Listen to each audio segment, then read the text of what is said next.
Yeah. I'm a flat owner of on the third floor. I'm a member of the society and I've been living over here for the last 29 years. What is your name? Serena Lopez.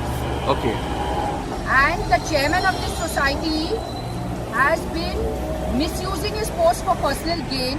This committee was removed and an administrator was put over here in 2011.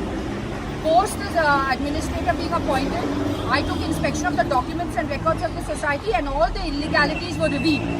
I have then gone and approached the competent authorities to take action.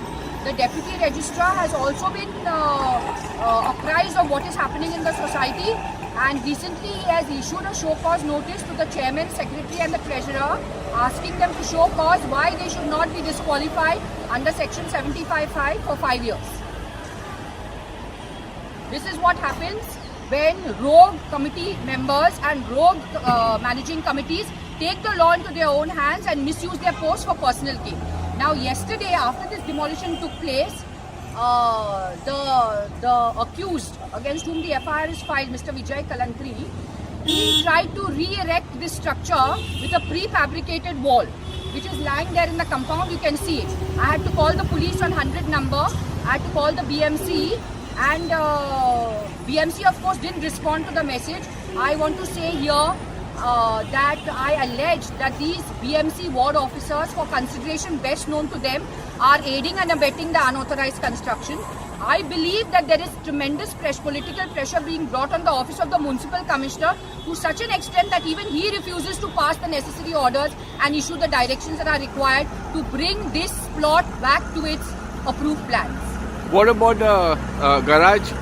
The garages are completely illegal.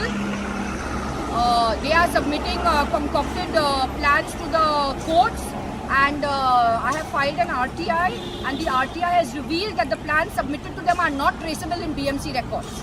In fact, in case of one garage, the matter has reached the office of the Chief Information Commissioner, and I think he has asked the BMC Building Proposal Department to lodge an FIR if documents are missing, and